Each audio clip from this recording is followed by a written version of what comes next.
이제 1세대 4주택 이상에 해당하는 주택을 취득하는 경우에 취득세율. 요거 작년 연말에 엄청 물어보시더라고요. 많이 물어봤어요. 그래서 집을 이제 4개 이상에 해당이 되면, 이 말은 근데 집을 4개 이상이라는 이야기는 뭐냐면 집을 지금 3개 가진 사람인데 3개를 가진 사람인데 네 번째 집을 구입을 하면 그때부터는 무조건 4%예요. 금액에 상관이 없어요. 아니요. 제가요. 네 번째 집이 1억짜리인데요. 일반적으로 6억이 안 되면 몇 프로 적용했는가? 1%예요. 그런데 제가 이번에 네 번째 집을 사는데요. 그러면 그때는 1%가 아니라 4%. 헐, 이건 뭐야? 뭔 소리예요, 지금? 이 금액이, 아니, 이거 너무한 거 아니냐고. 너무한 거 아니냐 하고 질문을 했어요. 그랬더니 전혀 너무한 거 아닙니다. 지금까지 혜택을 많이 누리셨기 때문에 어쩔 수 없이 그냥 4% 물으셔야 됩니다. 이게 정부의 답변이에요. 그러니까 애늘이 없어요. 뭐 어떻게 해가지고 세금 안 나오게 좀 해드릴게요. 이런 이야기 하시면 안 돼요, 이제부터. 무조건 집을 3개를 가진 사람이 네 번째 집을 사시면은 그때는 4%짜리 세율인데, 문제는 뭐가 문제냐면 그 사람이 4개가 아니라 1세대, 가족이 4개라는 걸 주의하셔야 돼요. 그러죠. 여기서 1세대라는 걸 주의하셔야 돼요. 그럼 여기서 세대 구분을 정확히 할 줄 알아야 돼, 이제. 지금부터는 이제. 자, 세대로 가네요. 1세대가 집을 3개로, 만약에 이게 이 사람들이 1세대라고 하면 예를 들어 볼게요. 이렇게. 1세대요. 1세대인데 갑, 을, 병. 요 세 사람이 이제 같은 세대를 구성하고 있는데 갑이라는 사람이 A주택과 B주택을 이렇게 가지고 있고 을이라는 사람이 C주택을 가지고 있어요. 근데 여기서 집을 하나를 또 사고 싶으면 이제 몇 프로가 되더라는 얘기인가? 4%요. 누가 사든지 간에 가정 세대원 중에 누군가가 사더라도 4%가 적용돼 버린 거예요. 이 경우는. 그러면 여기서 세대를 판단할 때는 어떻게 판단하는가? 이제 그 판단하는 요령을 이제 알으셔야 돼요. 이거 자꾸 물어볼 거예요. 국내에 우리나라의 주택 3개 이상을 소유하고 있는 1세대가 추가로 취득하는 모든 주택을 말합니다. 금액에 제한이 없다는 걸 주의하셔야 돼요. 1세대가 3개를 가지고 있었던 가족이 나머지 하나를 구입하시면 이제 네 번째 집부터는 금액에 상관없이 어떤 것이든지 간에 상관없이 무조건 4%를 적용하겠습니다. 그런 거예요. 자, 그럼 이제 이 경우에 공유 지분이나, 자, 공동소유예요. 공유 지분이나 부속 토지만을 소유하거나 취득하는 경우에도 주택을 소유하거나 취득한 것으로 간주합니다. 아, 이게 양도소득세하고 종합부동산세하고 완전히 다른 개념이네요. 그럼 이제 다시 이제 볼게요. 주택을 공유 지분이나, 먼저 이제 공동소유로 한번 볼게요. A라는 주택 하나를 갑이라는 사람과 을이라는 사람이 50%씩 공동으로 소유하고 있어요. 그럼 공동으로 소유하고 있으면 갑도 집 하나, 을도 집 하나. 그런데 만약에 갑이라는 사람과 을이라는 사람이 동일 세대라고 하면 그때는 어떻게 할까요? 물어봤어요. 동일 세대라면요, 그러면 각각으로 봐야 된가요? 하나로 봐야 된가? 그냥 무조건 상식적으로 생각하면 안 돼요. 법을 꼭 찾으셔야 돼요, 이제는. 이거는 지금 갑이라는 사람과 을이라는 사람이 공동으로 소유하면은 각각 집인데, 그런데 부부 등 세대 내에서 공동으로 소유한 경우는 세대원이 각각 소유하는 것이 아니라 세대가 일개주택을 소유하는 것으로 산정합니다. 그랬어요. 그럼 이 말은 이 사람들이 동일 세대라고 하면은 이렇게 봐서 동일 세대라면 각각 집이 아니라 둘이 묶어서 한 집입니다, 이 말이에요. 그래서 하나의 주택을 부부가 공동 명의로 가지고 있으면 이 사람들은 집이 지금 하나 있는 사람들인가, 2개 있는 사람들인가? 하나 있는 사람이에요. 부부가 공동으로 가지고 있으면 하나를 가지고 있는 거예요. 그러면 만약에 갑하고 을이 부모하고 자녀가 아니다. 부모하고 자녀인데 부모 자녀가 동일 세대를 구성했을 때는 집이 하나다, 2개다? 하나다. 만약에 그러면 갑이라는 사람과 을이라는 사람이 배우자예요. 부부예요. 부부인데 별거하고 있어요. 별거하고 있으면 각각으로 본다, 하나로 본다? 그때는 하나. 부부는 별거해도 무조건 1세대니까. 만약에 갑이라는 사람과 을이 자녀 부모간인데 갑과 을이 별도의 세대를 구성하고 있으면 하나로 본다, 각각 집으로 본다. 그때는 각각 집으로 보는. 그래서 무조건 그 사람들 관계를 꼭 따지셔야 돼요. 대신에 여기서 세대를 판단할 때는 어떻게 판단하냐면 실제로 살고 있는가, 이게 중요한 게 아니에요. 주민등록상 등록이 되어 있냐 안 됐냐 이것만 가지고 판단해요. 양도소득세에서는 그렇게 하는 게 아니에요. 양도소득세에서는 실제로 살고 있는가 살지 않는가로 판단하는 거예요. 주민등록이 먼저 아니에요. 그런데 취득세에서 세대, 여기서 세대를 구분할 때는 무조건 주민등록상으로 판단하는 거예요. 그래서 오늘 잔금을 지불하는 날, 오늘 현재 등본을 띄셔야 돼요. 반드시 확인하셔야 돼요. 확인해가지고 가족 중에 이 사람이 누구누구가 가족이고 이 중에 누구누구가 집이 있는가를 꼭 확인하셔야 돼요. 혹시 지분이라도 있는가를 확인하셔야 돼요. 그래서 세 개가 가지고 있으면 네 번째부터는 4%입니다. 그래야 돼요. 아니요, 왜 이래야 되는데요? 법이 그렇습니다. 그래야 돼요. 우리가 해드릴 수 있는 방법은 없고 법대로 하셔야 되니까, 그래서 잔금날 전에 이미 등본을 띄워봐가지고 이 사람들 집 있는 사람 빨리 세대 분가시키세요. 그래야 돼요. 세대를 분가시키게끔 하셔야 돼요. 그래서 이제 먼저 공유 지분인 걸 찾아냈어요. 자, 그럼 이제 부속 토지만을 소유하고 있는 경우 이제 그걸 찾아보죠. 부속 토지만 소유하는 경우. 자, 그럼 이제 이거는 부속 토지만 소유했을 때는 취득세 개념과 종합부동산세에서 주택을 계산할 때와 양도소득세를 계산할 때 이 세 군데가 달라요. 이 세 군데가 완전히 달라요. 그러면 취득세에서는 주택에 부속된 토지만을 소유하고 있더라도 주택 수에 포함을 하는 거예요. 여기는 주택수에 포함하는 거예요. 그럼 땅만 가지고 있어도, 주택에 부속된 토지만 가지고 있어도 주택을 가진 걸로 해석하는 거예요. 그다음에 종합부동산세에서는 주택에 부속된 토지만을 소유하고 있을 때는 주택수에서 제외돼요. 주택수 개념에서 이 사람은 제외돼요. 양도소득세를 계산할 때도 부속 토지만을 소유하고 있는 사람은 주택수에서 제외돼요. 취득세를 계산할 때만 주택수에 포함돼요. 이거 아주 신경 써야 돼요. 만약에 주택에 부속된 토지만을 가지고 있다. 그러면 이제 갑이라는 사람이 A 주택을 하나 가지고 있고 B 주택을 하나 가지고 있고 C 주택에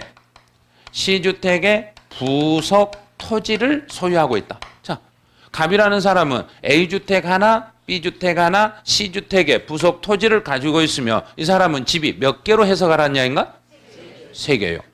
세 개가 되는 거예요. 그런데 종합부동산세를 계산할 때는, 종부세 대상할 때는 요거는 빠지는 거예요.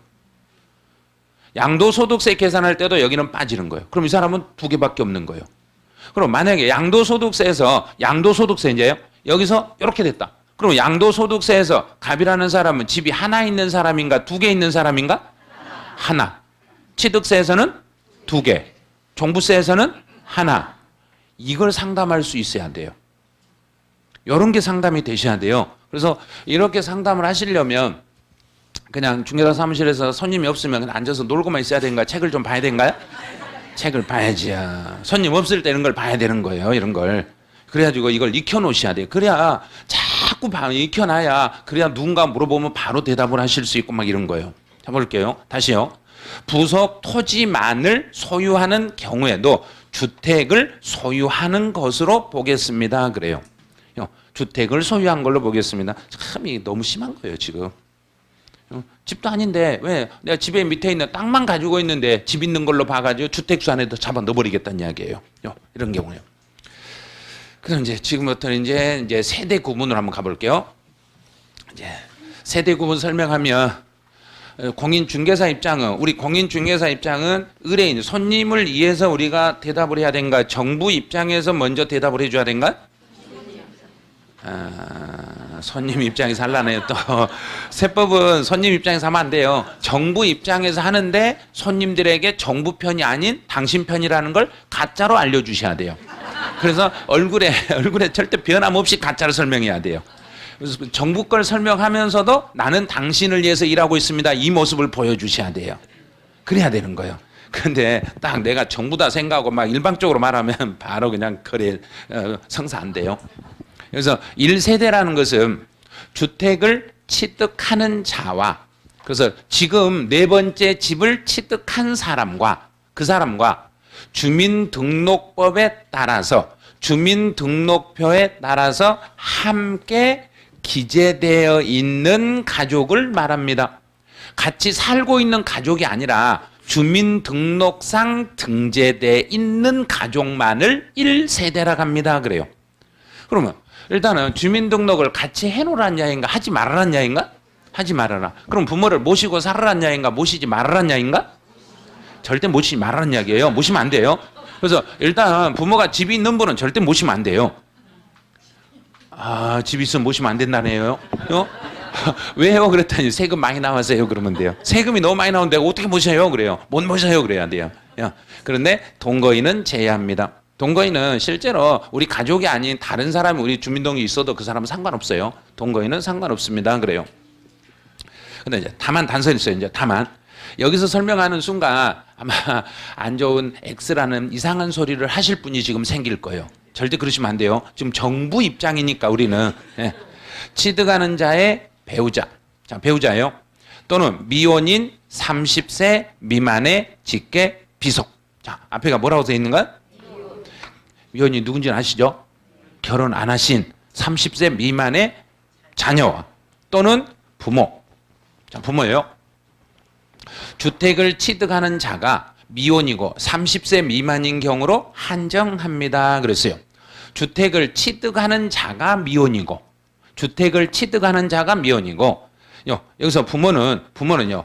그다음에 30세 미만인 경우로 한정하는데 주택을 취득하는 자와 같은 주민등록에 되어 있지 않더라도 1세대에 속하는 것으로 한다 그랬어요. 그럼 여기서는 본다라는 말을 썼죠. 본다라는 말을 썼으니까 당신 말을 들어주겠다 안 들어주겠다? 해명해도 안 들어주겠다 이 소리예요. 어떤 말을 해도 우리는 들을 생각 없으니까 아무 소리 말고 우리가 시킨 대로만 하세요 이 소리예요 지금. 그러면 배우자는 그 집을 취득한 자의 배우자는 따로 세대를 따로 구성해서 살고 있더라도 따로 살고 있더라도 주민등록이 별도로 되어 있더라도 무조건 세대에 속하는 것으로 하겠습니다 이 말이에요. 그러면 나와 배우자는 떨어져 산다고 하면 각각으로 보라는 얘기인가 하나로 보라는 얘기인가? 하나로. 그 다음에 또 있어요. 미혼인 30세 미만의 직계비속이에요. 미혼이에요. 결혼하지 않는 자녀가 30세 미만인 자녀가 따로 세대를 구성하고 있으면 그때는 따로 세대로 봐줘라 동일 세대로 봐라. 동일 세대로 봐라. 그러면 혹시 미혼인 30세 미만인 자녀가 소득이 있어요. 소득이 있으면 그때는 따로 세대로 봐라 동일 세대로 봐라. 자, 이제 여기서 이제 갈라지기 시작해요. 자, 그래서 어떤 중개사에게 전화할 때는요 동일한 걸로 보고요. 어디로 했더니 따로로 봐요. 선생님 누가 맞아요? 그래요. 이렇게 이제 또 물어봐요. 중개사 사무실 몇 군데 물어봤더니 어디는 동일한 걸로 보고 어디는 따로로 보고 있는데 뭐가 맞아요? 그러면 법이 맞아요. 그래요 제가. 그래서 법을 찾아보세요. 그래요. 그러면 법을 어떻게 찾을지도 몰라요. 그래요. 진짜로 사무실에 앉아서 인터넷상에서 법을 찾는 연습을 하셔야 돼요. 그래야 손님이 왔을 때 모르면 바로 그 자리에서 법을 찾아서 법으로 보여줘야만 아무 말을 못 하시는 거예요. 자, 그럼 이제 가볼게요. 자, 미혼인 30세 미만인 직계 비속이 있어요. 자, 직계 비속이에요. 직계 비속이 있는데, 자, 그럼 이제 소득이 있을 때와 소득이 없을 때, 자, 두 개로 나눠요. 소득이 있을 때와 소득이 없을 때로 나눠서, 자, 이제 취득세에서 세대를 구분할 때와 양도 소득세에서 세대를 구분할 때, 요게 달라요. 이게 달라요. 같은 게 아니에요, 지금. 완전히 달라요. 그러면 취득세에서 세대를 구분할 때는 30세 미만인 직계비속이 별도의 세대를 구성해서 살고 있더라도 소득이 있으면 별도의 세대로 봐야 된가요? 부모하고 동일 세대로 봐야 맞겠는가? 이제 대답을 못 하시는 분들은 지금 공부를 안 하고 계신 분들이에요. 동일 세대예요. 소득이 없어도 동일 세대예요. 부모하고 동일 세대로 보는 거예요. 소득이 있든 없든 30세가 안 된 자녀가 결혼 안 했으면 무조건 부모하고 같은 세대로 봐서 주택수를 포함시켜버린 거예요. 그 다음에 양도소득세에서는 비과세 여부를 따질 때 소득이 있는 자녀가 30세 미만인 직계비속이 기준 중위소득의 40% 이상의 소득이 있으면 이거는 별도의 세대로 봐줘요. 별도의 세대로 봐요. 근데 소득이 없으면 부모하고 동일 세대로 이렇게 보는 거예요. 완전히 달라요. 그래서 법을 정확하게 이해를 하고 상담을 하셔야 돼요. 그래서 이제 취득세 계산할 때는 부모가 집을 2개를 가지고 있어요. 자, 부모 집 2개 있어요. 근데 서른 안 된 자녀가 별도의 세대를 구성해서 집 한 채를 가지고 있어요. 자, 자녀요. 서른이 안 된 자녀가 별도의 세대를 구성해서 집 한 채를 가지고 있어도 부모하고 뭘로 보니까 동일 세대로 보니까 이 세대는 집이 몇 개가 돼버렸는가? 3개. 3개 되고 나머지 하나를 더 사게 되면 그때는 몇 프로가 되고 4%. 이렇게 되는 거예요. 이게 아니 왜 이렇게 했어요? 그랬더니 아니 소득이 있으면 봐줘야 되는 거 아니에요? 아니요. 그건 봐드릴 수 없습니다. 봐줄 수 없어요.